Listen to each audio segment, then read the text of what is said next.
Beautiful Thursday. Can I tell you? It's still, to Andre's point, Jay Dwayne's point, it's still so prevalent. And I know I'm tired. I can't imagine what you guys are like being in that skin and like, damned if you do, damned if you don't. And wholeness. I want to live a life without any lack. And that's my ultimate desire. And it's really about inventory, if you will. Whatnot. And you get really busy and you get on a train track that just carries you through a number of years. We shared with mom and family that, we won't be there. We won't be home every Christmas. With birthdays, that we'll celebrate. We'll call, we'll celebrate, but it might not be on that day.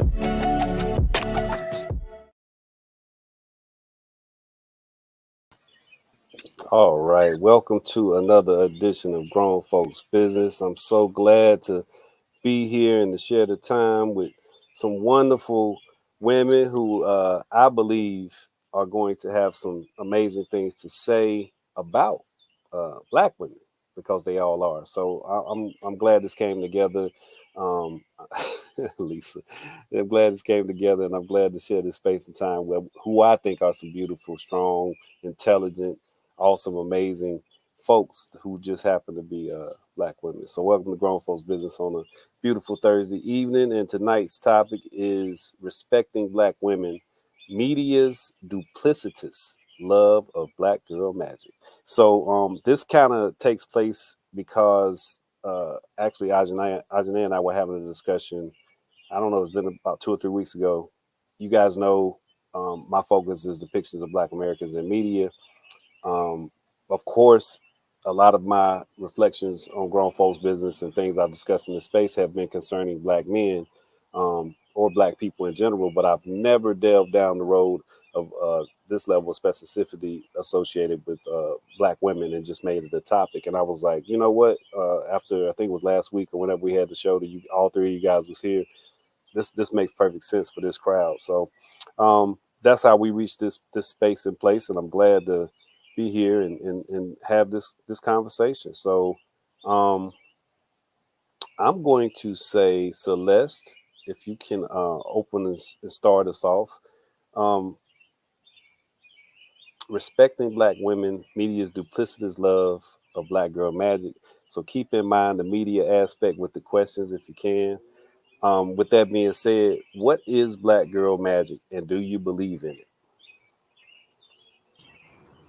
So for me, Black girl magic is the ability of Black women to achieve even though there are arduous obstacles placed in front of us. I once had a white colleague say, well, the Blacks are doing well, so I don't understand what people are talking about when they say Black people are discriminated. I was like, well, let's go through that statement. First off, don't ever say the Blacks again. But when we dive into the rest of that statement, Black people are quote unquote doing well with so many difficult and, like I said before, arduous and time consuming obstacles placed in front of us. It's subtly being told by your colleagues that you make $10,000 a year less than them. It's subtly being denied for a job because the educated Black woman is intimidating to whoever's going to hire her. And sometimes that is Black men as well. It's the Black woman not being included on the company scale of internal hiring to receive the promotion. It's the Black woman trying to start her own business but not being able to get the loan from the bank, so she has to find a way to raise the money herself. It's the Black woman finding a way to make it happen even though everything in front of her and everyone in front of her has told her no. Black girl magic is real, and Black girl magic is happening every day, and I absolutely do believe in it, because I know we should not have to celebrate Black women winning through their trauma, but that's exactly what it is. A Black woman finding a way to make it happen, even though there's no way in front of her. It's her building her own path. It's her achieving in spite of. It's her finding a way to make a way. And I know that that's what Black women are known for. And I know that's coming from a place of trauma. But even though that trauma has been painted into a pretty picture, it still exists. And that's very much where I feel like the root of Black girl magic comes from. I feel like it happens every day. I feel like we make it happen every day. And I believe in it. I stand on it. And that's the business I'm choosing to stand on today, because a Black woman with a will, honey, where there's a will, there's a way. And I feel like every Black woman in history has found a way to make that happen when she wanted to make something happen. All right. Preach. All right. Oz, I'm coming to you next. Look, Felton, don't make me get behind my pulpit, because I'll That pull it out you for this. sound like you already there. You got the little handkerchief too, doing all the little dab, throwing it around. Ajane, what is Black Girl Magic, and do you believe in it? First of all, thank you for this question. I think this is a beautiful question. This is something that we need bigger platforms to talk about this on. Black Girl Magic is it's a code between two sisters for how we celebrate the fact that there is something superhuman, and not superhuman in terms of fleshly, but there is something beyond us that has given us our essence, and that is beautiful. What the media has done with Black Girl Magic is commodified it. It's become almost like a pun that is weaponized against us in some spaces and used to celebrate us in others. Politically, the media has utilized Black Girl Magic. First of all, again, I want to stress that Black Girl Magic is a code between Black women. Like, girl, you got that magic touch, like that's what it is. It was never intended for people outside of a sisterly conversation to utilize or to monetize or to try to communicate with Black women about their essence using that. And we live in a nation that, because of media, has a problem with not utilizing terminologies from other cultures that you don't really understand. And that's a whole different podcast. But Lisa, I see you laughing. I'm sure we could talk all day about that. But politically, what Black Girl Magic has done is both parties have utilized it as a pun because they understand that Black women are master community builders. They understand that we can get people out. They understand the way that Black men bought resources for Black people to vote, but Black women built the networks to get the people out. The media has utilized that as like, oh, y'all go use y'all Black Girl Magic, get the Black people out, right? And in some spaces, Black Girl Magic is being utilized to pander. In entertainment, and this is my last point, and I'm wrapping it up. In entertainment, there are portions of it where the media, notice I'm stressing media, right? When Black women use it genuinely, it means a whole different thing. In entertainment, when the media utilizes it, it's monetizing something that first they think they understand. Second, it's monetizing the things that Black women are able to produce, not necessarily, they've missed the message, right? Because it's not really being pushed by a lot of Black women. And there are some Black women on platforms that use it correctly, but it's about what Black women can produce and give to the system of capitalism versus what Celeste was saying, what we had to overcome internally. That is a godly essence that you could not have gotten through if you were leaning on flesh. God had to give that sister something when he made her to get on over. So I'll end there. Church, y'all taking me to some old pulpit type communicating of this thing, and it's giving me some appreciation. So Celeste, your comments were kind of centered on resilience, and Ajane, your comments are kind of on some shared respect and adoration for one another between Black women. So Lisa, what are you gonna add to this? What is Black Girl Magic, and do you believe in it? Man, I just feel like I need to sit at these two women's feet right now, because I'm like, okay, yeah, I just want to listen. Because it's good stuff. And it's interesting to me, Black Girl Magic is akin to what Ajane was saying, is that we can celebrate, encourage, and hold each other up, but then the general culture takes it to try to hype it up and try to um, pour the jelly and stuff on us and try to get in on it, and it's kind of frustrating, but we let it happen, right?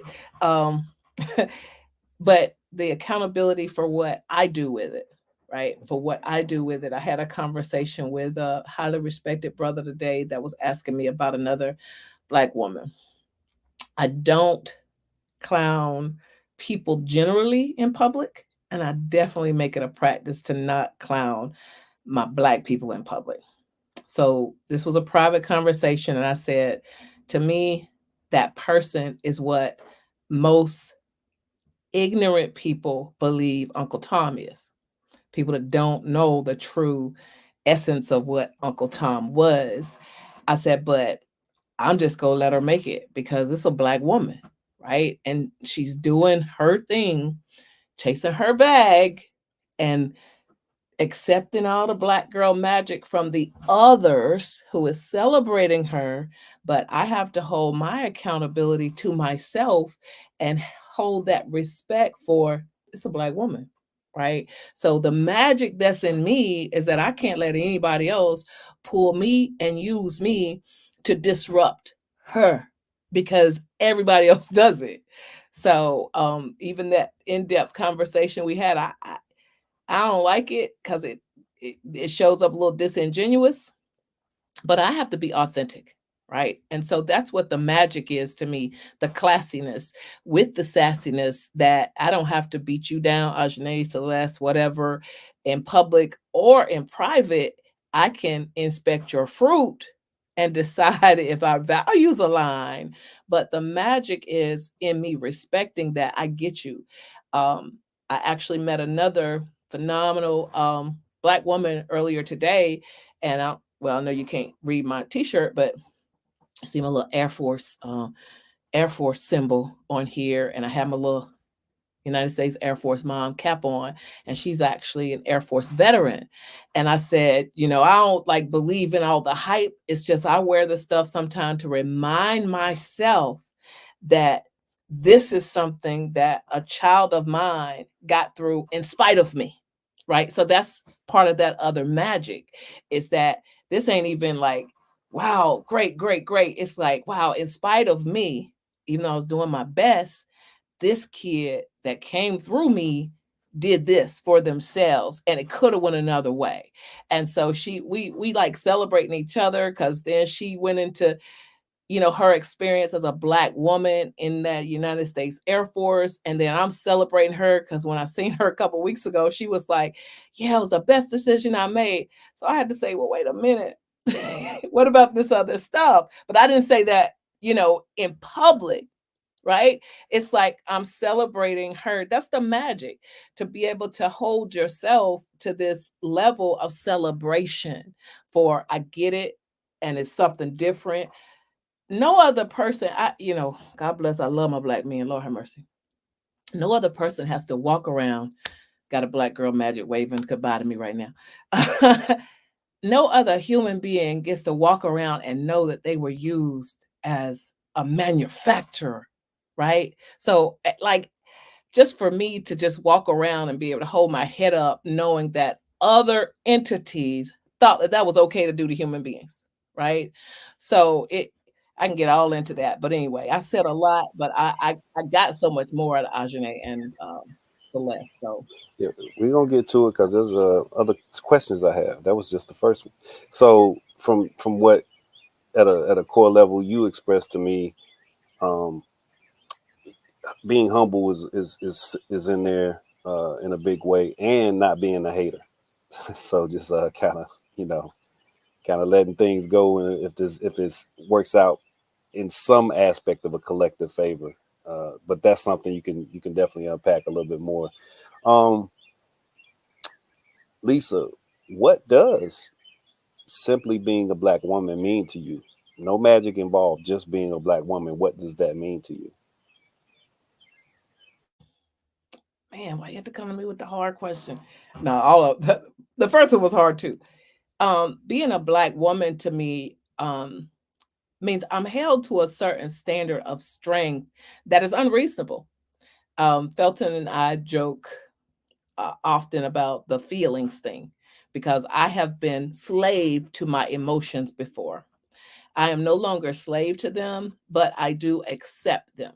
So as I've been dealing with some dramatic and traumatic things of late, I have had to give myself permission to be human.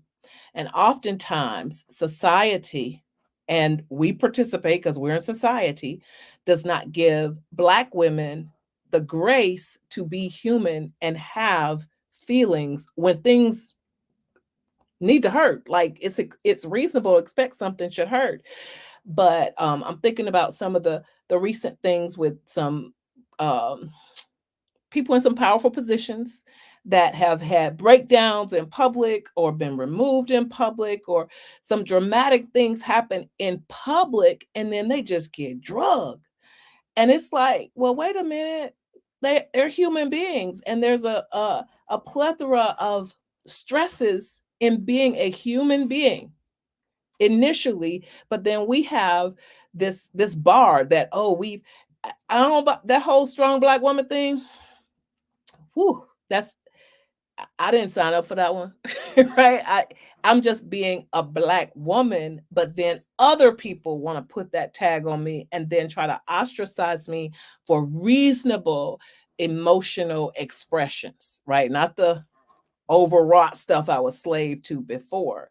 So it's like having to keep your head on a swivel that you can't even experience something. And I'm talking about even trying to compare I can't say apples to apples because a woman, there is a way that white women get the luxury of saying, "Oh my God, I didn't da da da da da." Okay, victimish. But then if I'm like, "Oh my God, I didn't," well, why wouldn't you know? Well, wait a minute. Wait a minute. So that's the most prevalent issue I see in our community, that Black women are not allowed to have reasonable expressions of emotions without getting drugged. And that I ain't participating anymore. I'm not gonna be slave, Felton, but if you don't like it, like when I left my son, his wife, my grandchildren, I cried when I left. And my son's like, "Oh, what you doing?" I got a right to feel sad. And I'm gonna feel sad because I'm leaving my family over here in Idaho. Um, but anyway, yeah, that was a joke. You caught me with that one right when I was unmuting. That's hilarious. No, I'm sorry. Kay says, "Okay, Lisa." So she got some exclamation points behind your name. Um, my thing with that notion, and I agree with it wholeheartedly, because it's something that I'm been guilty of to a degree. Um, and it's something that I acknowledge. And I think I mentioned it to you, Lisa, when we were having some discussions. Uh, the application of strong to women, to Black women, is something that can be problematic, and it does not allow for some soft touch moments, because again, you guys do so much. You guys have persevered and have uplifted and have been the bedrock of so many families that sometimes you do need time just to take a beat. And I acknowledge that I might be someone that applies that strong thing too much. Celeste, coming to you next. What does it mean to you to be a Black woman? Funny enough, soon as you said, "What does it mean to you to be a Black woman?" I started thinking of the song, "All the Ladies in the Place with Style and Grace." Like, that's the first thing that pops into my mind when I think of Black women. I think of style, which Ajane made a great point. Society steals and commercializes, because if you don't know, now I'm telling you, 95% of American style, 95% of American trends don't come from the European designers. They come from Black people. Even the hairstyles. I remember, I'm a 2000s baby. So I remember, well, I grew up in the 2000s. And I remember when that's the time where white women started to try to do afros, and they started trying to do crimps in their hair and all the curls and stuff, because Tyra Banks on America's Next Top Model had made all of that popular. And then, Naomi Campbell came in with the beautiful dark skin and the long jet black hair. So I went through a period of time where a lot of young white women didn't know where this was coming from, but they were trying to look like it. They were trying to, I can't think of the word, but duplicate it. They idolized it. And as I got older, I was like, they had no idea that wasn't just some random trend. You were taking what the Black women of the 90s had made popular and trying to turn it into 2000s style, talking about, oh, it came from this person. Oh, Kelly Osbourne. Kelly Osbourne ain't not rock no jet black straight weave with crimps in it and everything else a day in my life.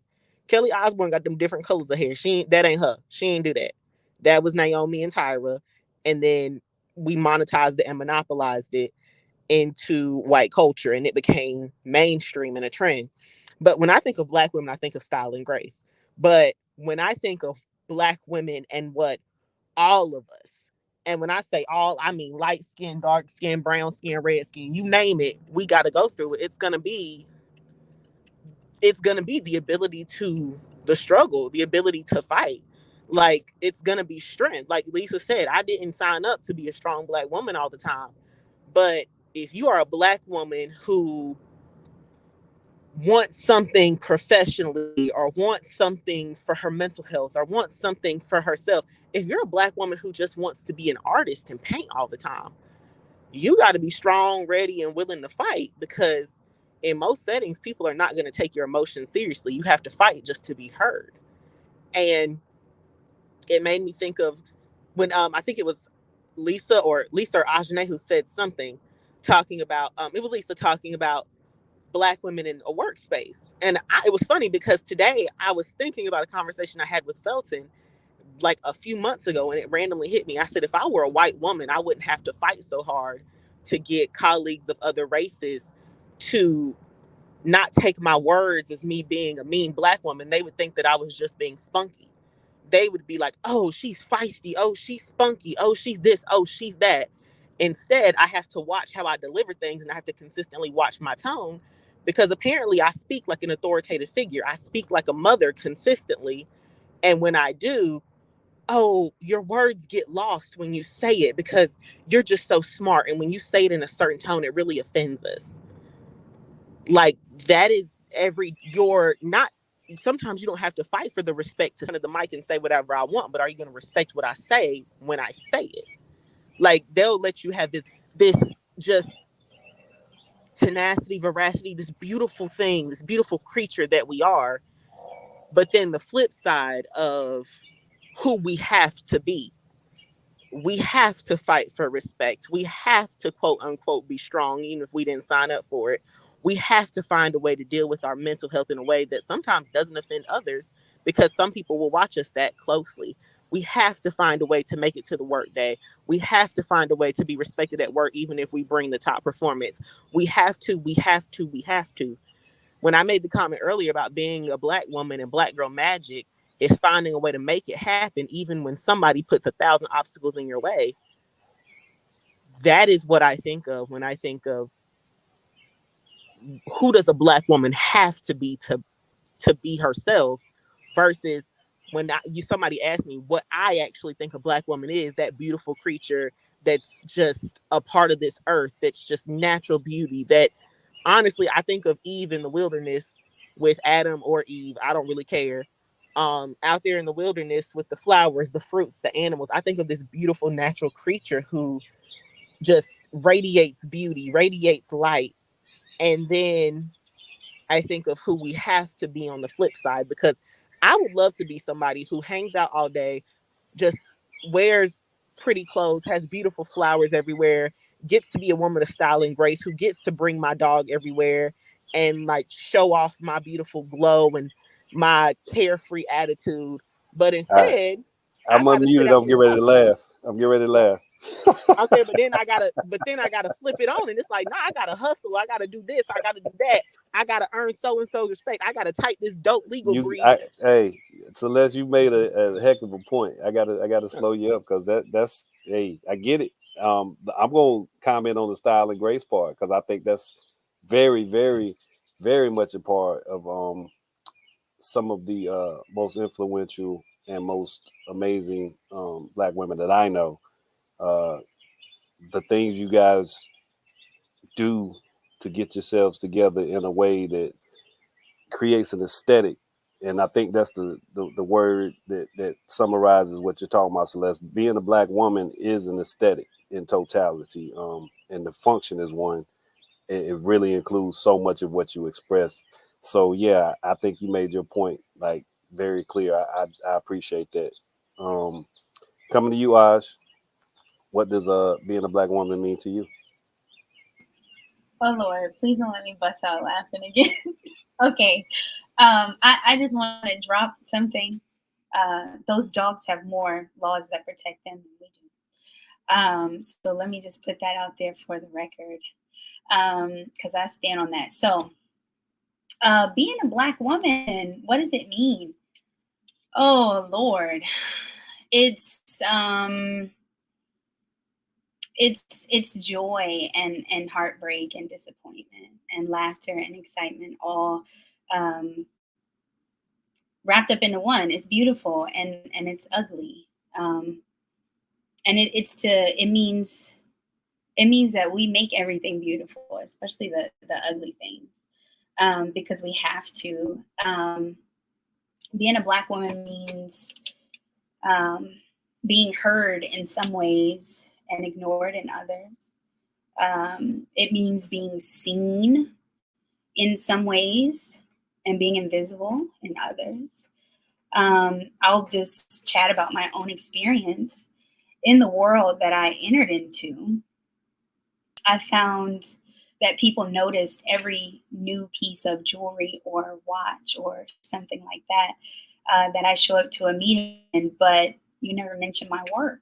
My work is invisible until you find that there's a brick wall in yours and that, you need me for something. So it's being seen, but not with eyes that can see. It's being seen with hatred and envy and perversion, instead of being seen with eyes that can see, instead of being seen with heart and with soul and with love. Being a Black woman means being protected by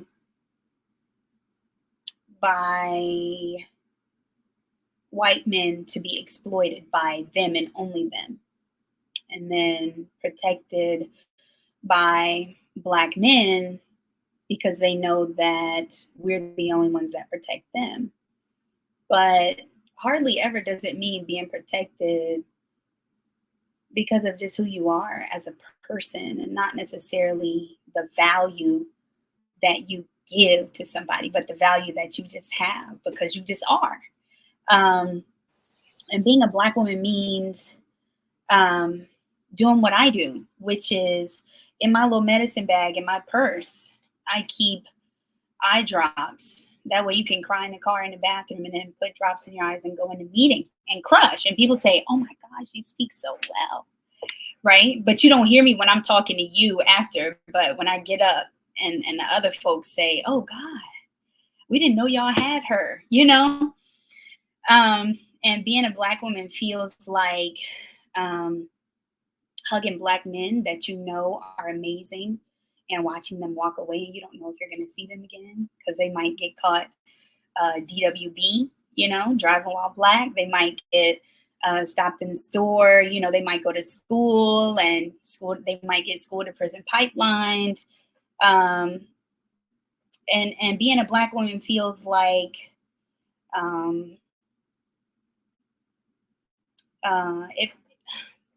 it feels like disappointment because somehow people can't show up for you because they got too much going on.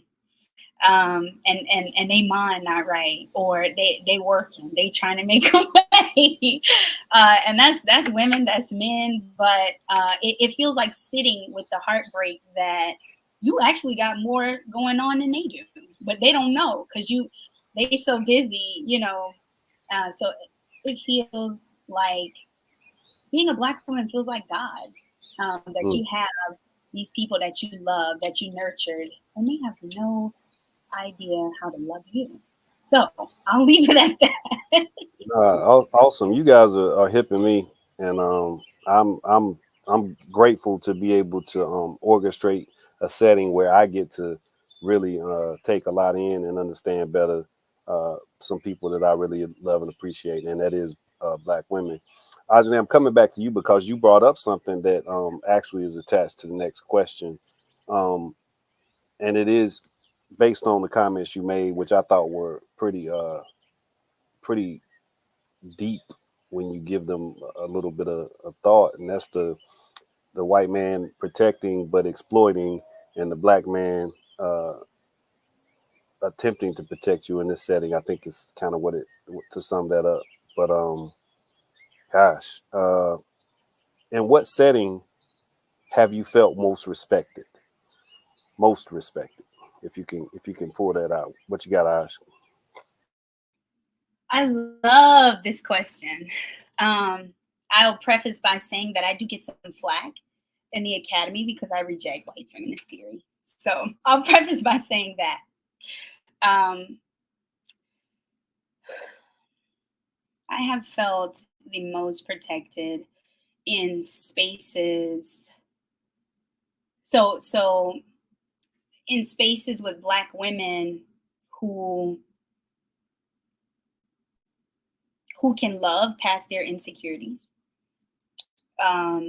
who don't hate themselves, who don't hate me because they hate themselves, who don't hate God because they hate themselves, who are just steel sharpening me, right? I have also felt most protected in spaces with Black men who have healed from the trauma that they have between them and their mothers. Oh boy. That's a whole different podcast, Felton.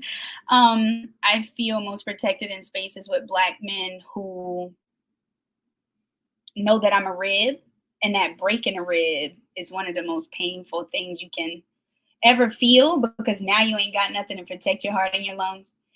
I feel most protected in the presence of God, because I know that that He made me as a gift, and so I'll leave it at that.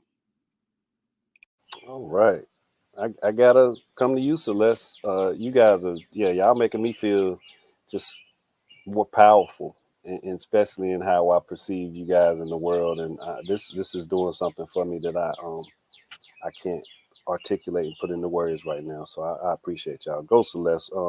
When have you felt the most respected? Honestly, listening to Ajne's points, I can genuinely say I don't think there was a space that I felt genuinely respected outside of my time at A&T in undergrad.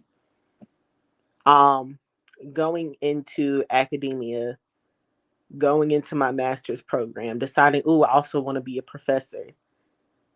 People liked my work until they found out I was Black. People respected my work until they figured out it came from a Black woman.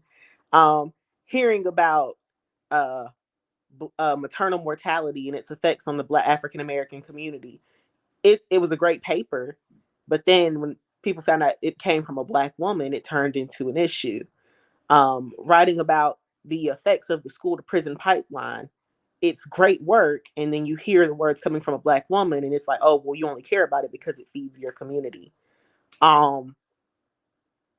The places that I thought I would receive respect simply because I thought it would be based on my work, that never happened. A&T, that was 4 years where I felt respected, not because, you're smart, but because it was a campus full of Black people. And I know Black people are not a monolith, but I can genuinely say majority of us loved each other, fueled each other, fed into each other, taught each other.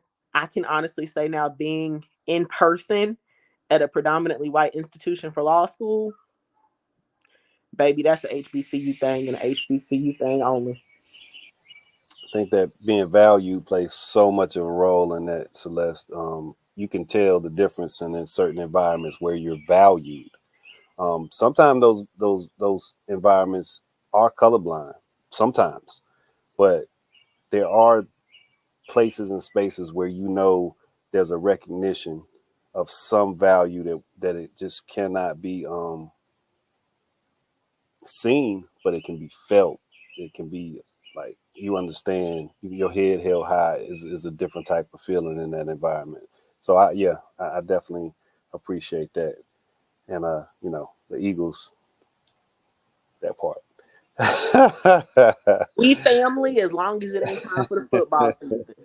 We got a good understanding. Let's get Don's comment, and then I'm coming to you, Lisa. Don says, a Black woman is a force to be reckoned with. We are strong, often misunderstood. We are protectors, nurturers, lovers of life. We walk into a room and give it life because we are queens. Don, you are definitely one, and I'm glad you got in here tonight. I wish you would have joined in. So coming to you, Lisa, in what setting have you felt the most respected? And I know that's a deep one for you. So I'm sitting here and I'm gonna take this in. So, well, you might not want to, because I actually had to pull up the definition, and unfortunately, I haven't fully developed that skill of accepting respect because I have not felt it wholeheartedly yet. And it could be a boatload of people that do respect me. Yep, Aggie pride all day, every day. But part of the healing journey that I have had to go on, a lot of people has taken from me. And I'm a giver. Like, I just want to give. Like, if I hear Pete, whatever, let me manipulate some things, maneuver some things, call this person, that person. That's just who I was created to be. Now, I was not nurtured enough to be able to properly steward that. So I was mishandled. So people may respect me, but I'm still looking around like what they want from me, what they want from me, what they want from me. And it's a part of this healing journey that I'm on. So to the point that I don't feel respected, mainly because where I'm expecting to be respected is where I have invested the most of myself, right? So there's been so many times I have not felt safe as a human being, let alone as a vulnerable woman, right?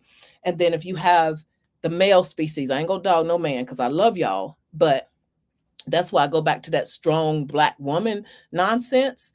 If I use the words out of my mouth that I don't feel safe, can you help me? And you decide to reject me, yet 5 minutes ago you loved me. What is that? So those are things that I have had to unpack as a Black woman, because as I said at the beginning, I know my history because it's still in my DNA that I was used. I was used and abused, and people are still not atoning for that in thought, deed, word, or action. So even if I can articulate, I'm 5'8", 200 pounds, right? But I'm also 52 years old, and there is an active threat against me. I need you. Yeah, but how do I feel respected in that arena as a Black woman that has historically, not just my experience, historically been mishandled? So I know I have people who say they love me, right? But when your experience you have this to look back on, that to look back on, and then people say, oh, ask for what you need, ask for what you need. And then you've got all these years of asking, and people like, nah, yeah. So but it's a fight, and it's not something I'm gonna give up on, because I'm a hopeless optimistic, because what's the alternative? And I've been on this journey for quite a while, and I don't want to punish other people who have genuine experiences and genuine thoughts about wanting to be positive, right? So I'll go back to something Celeste said, that Air Force veteran I was talking to today. She had went to UNCG about a year or so ago, and she left to go to another school. And I was talking about A&T. So I'm revisiting some experiences, Celeste, all of you. I'm revisiting some experiences so I can say I was respected, I was valued, whatever, whatever. But at the time, I wasn't, because I couldn't receive it, because I had all this damage, right, of being mishandled.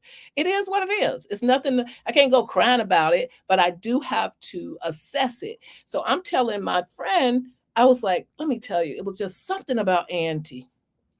I did not think I was, I know, eagle pride, whatever. How do you do them wing things? That's not even a thing I heard. But I did not even know anything about my cognitive ability until I was 36 years old and was at 1601 Market Street. And when I was there, people were like, ooh, try this, try this, try this. Oh, do this, do this. And I was telling her that you got a level of care. And I've gone to two PWIs, and I went to another HBCU, WSSU, God bless you. But ECU was a great school. Cool. I had a wonderful department, but you on your own, right? You on your own. UNCG, I was on my own. But thank God I had gone to Auntie first. So now that Celeste has even brought that out, I'm going to be assessing, was that respect back then? But see, I didn't understand it because I was too damaged. So I appreciate the show because it's also helping me look in the mirror and say, okay, you had this damage at 36 when you went to A&T, and oh, Dr. Phil was respecting you. Oh, Dwayne Wickham was respecting you. Miss Williamson was But see, if you messed up, you see things messed up. You can't even receive the love, the respect, the admiration, or any of that stuff. So look, I told y'all I'm gonna sit at y'all's feet and I'm gonna take some notes because I'm on this journey to be better. And Felton knows that. I'm going to win for myself, not for anybody else. I'm going to be healed. I'm going to accept it and all that stuff. That Black girl magic, right? I refuse to die. So, man, that was some good, powerful stuff. And I've got two questions that are kind of going to be quick, and we're just going to go through. So I wanted to put myself in a vulnerable spot with you, awesome ladies, because Lisa, you said something that I would love to hear. Just a quick, if it is quick, and it might be something we talk about off air, because you described your situation and the things that you endure and not feeling safe when love gets tough. I'll say it that way. And there's a miscommunication. There's not an understanding of what you're feeling or what you're dealing with by the man. So what do you ascribe some of that to, and how do we fix it? Now, as someone who adheres to so much logic, as you know I do, it does become problematic because I'm not caught up and consumed with the thing that I can't get to within you, that feeling, that thing that is just jumping around. But I want to know how to not disrupt your safety. I've been accused of that. I'm guilty of being a safety disruptor, if that's the case. So if you have a quick response so that I can be vulnerable in this space and not break my rib. I like that rib comment, Ajane. So give me a quick something that helps maybe address that situation when it arises. What should the man do? Pause and see me. So that's what's not happening. It's all about, and I'm making an assumption because this is the evidence of what I've seen. This is my perspective. You ought not feel like this. You ought not feel like that. So the little piece of some of what I've been dealing with, there's, human being out there that is posed an imminent threat to me, right? And then there's this man that's been in my life for 20 years, and he keeps going away and coming back, and oh, I love you, whatever. And so I called Friday because I was a little disrupted, and I called Friday, and they rushed me off the phone to answer another call and didn't even check in, didn't even like, are you safe? So they know what's dealing with what I'm dealing with, right? And for 20 years, off and on, it's like, oh, I'm here for you. I'm here for you. I love you. And it ain't no romance thing right now, right? It's just, this is a 6'2" man, right? And I kind of trust him with some secrets, and most other people don't even know what's happening. And so I'm gonna tell you, I was reactive, and I'm cool with the reaction.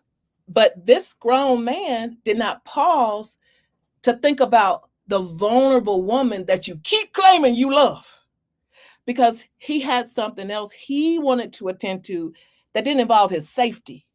So what I'm saying is, if the men who claim you love a woman, and right now a Black woman, just stop for a minute and see me and attempt to meet my need that I asked you for. So now he's blocked and he's gone forever. No. So that's the thing. And we'll have this conversation later, but I love this. And maybe we'll have a man-woman conversation in a more holistic sense in the future. But that's the thing. Sometimes it's just not clear to us. It is really not clear what's going on. It's something that we just want to be like, okay, it's hot, turn the air conditioner on. It's cold, turn the heat on. And it's like, no, that's not it. You're like, what? What is it? So anyway, so I got two last questions. Take your time, but be quick. And I'm going to ask both of them so that you can be thinking about the latter, because you may need to put a little thought in that. Don't rush, but don't diddle. So, one, do you see yourself in media? That can be a simple yes or no, or you might have a couple thoughts to add. Do you see yourself in media? And tell me 3 role models. You can give a quick why they're your role models, but that one you could think about a little bit before we get to it. So, Ajane, do you see yourself in media? And then I'll come back around with the second question about 3 role models. I don't. I see what the world would like for me to be, but I don't see myself in media. And here's what'll prove that.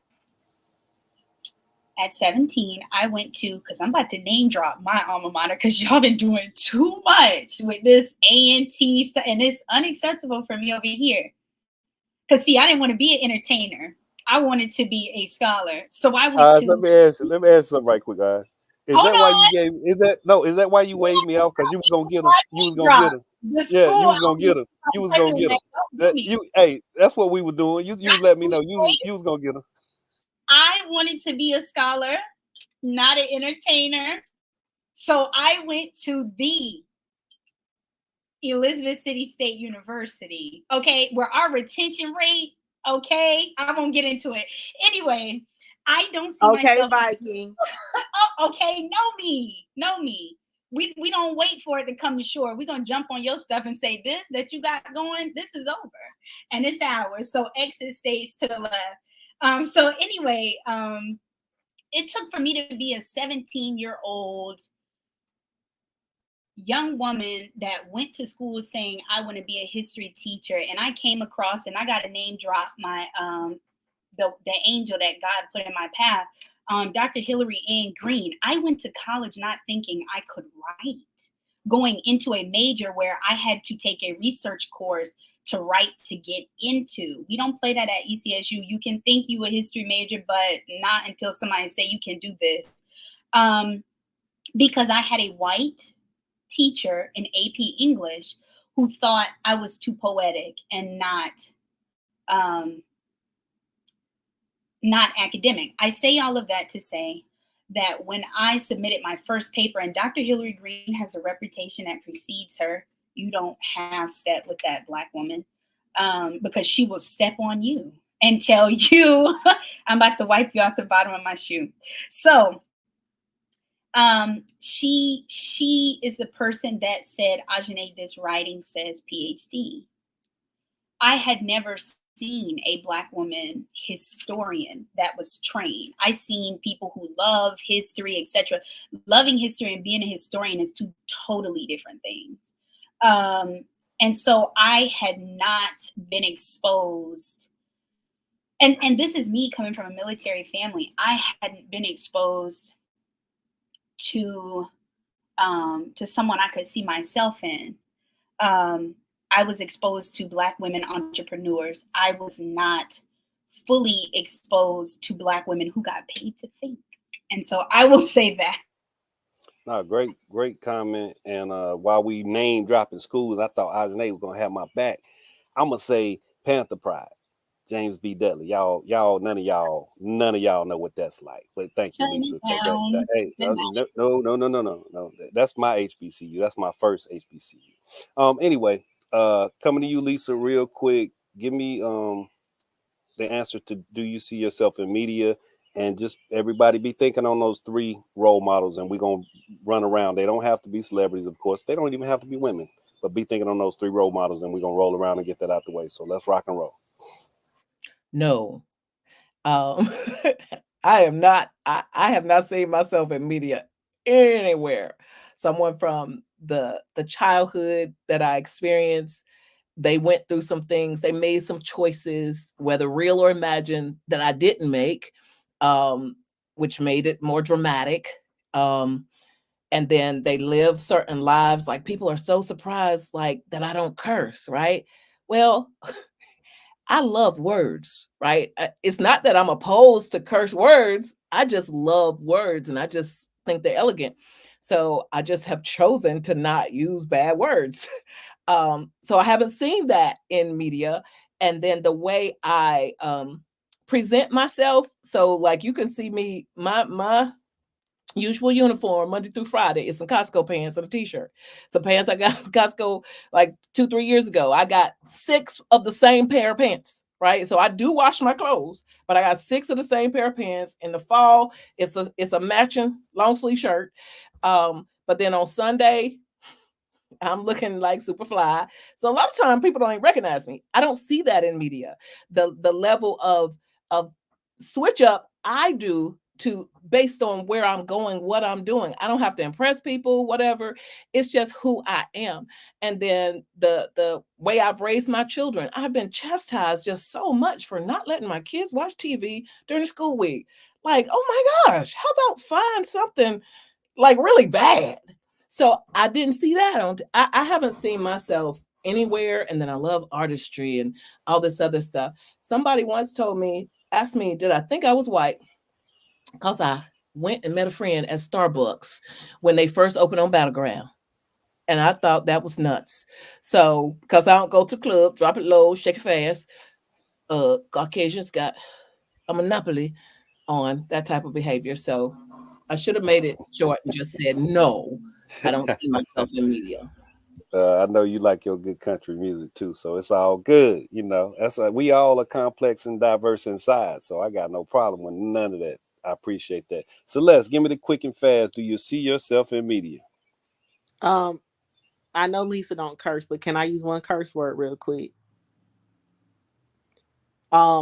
Every time I have seen a Black woman like me in media, she is the capital BITCH of the show that don't nobody like.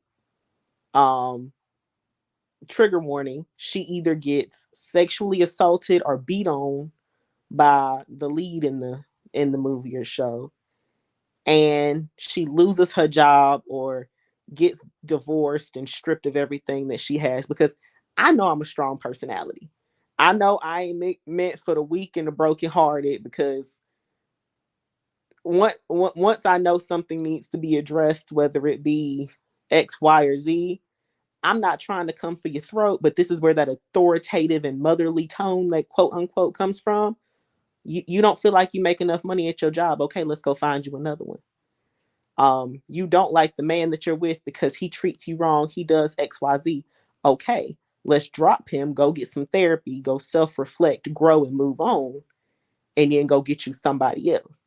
Now, those may be offensive words. I don't know, but that's how I address those situations. And you see those Black women in media, and let's face it, it's either a Tyler Perry show and you about to see some Black trauma with her, or it's something written by a white director and she finna get towed up, fired, beat up, let down, and she's not even a main character. She just a side piece on the show who is used to say we had a black actress in it, and then she gets stripped of everything. The closest thing to me that I've seen in white actresses is Samantha and Miranda on Sex and the City. Go ahead and merge them together. You mix them two together now, because I know Samantha, she's Samantha, but one thing I can say about her character, Samantha was as strong-willed and as stubborn and as I'ma get the job done as she wanted to be. And Miranda was as smart, as logical, and as practical as she wanted. Those are two women in mainstream media where I was like, they might not encompass all of me, but they can encompass traits that I admire. Okay. Hey, good succinct answer. I appreciate it. So, lightning round, and this just give me the names. Ajane, I think you've already given me one. Celeste, 3 role models. Derek Smith, my professor at North Carolina A&T, who was about 99% responsible for who I am today, sitting in the second aisle and the third seat of his class. He made me change my complete path of life. I think my first or second lecture with him, my freshman year, we give all credit to him, and then we give all credit to God. But that's my role model. I would say my second is simply Michelle Obama, because if you can get called a monkey, a man, and everything else, and still maintain your class, I need to be more like you. Because baby, I would have called somebody out their name so fast. Because you're not finna make monkey noises when I walk on the stage. That ain't gonna happen. No sir, no ma'am. I'll take those 2, and yeah, that's unfortunate that that lack of respect was shown. Lisa, you got 3 role models you can throw out there? Yes, as I mentioned before, Professor Mr. Dwayne Wickham, who last I knew, he was the dean of the School of Journalism at Wayne State, I think, because the things he exposed me to, it just blew my mind. And I operate a nonprofit right now because of some things that Mr. Wickham said. Additionally, Claire Huxtable, and I know that that's a fictional character, but in 1985, I never could have conceived of a professional that looked like me. And then she did personify class. And I've got a way of looking at anybody, not even my children, not just my children, anybody, and they know what I am telling them and they adjust. The third is First Lady Evelyn McMurray. She is a first lady of a church here in Greensboro. And I finally got a mother figure when I was 50 years old, and I didn't have to ask for it. And she cares for me. So I look, listen, and try to think about how I can be daughtered from that woman. And she is a fantastic human being. Awesome. As you gave us one, I believe you got 2 more role models. I have to say this, like, I can't even say that it's the people. God put some folks in my life to make sure that I heard his voice. Personally, professionally, to reassure me that who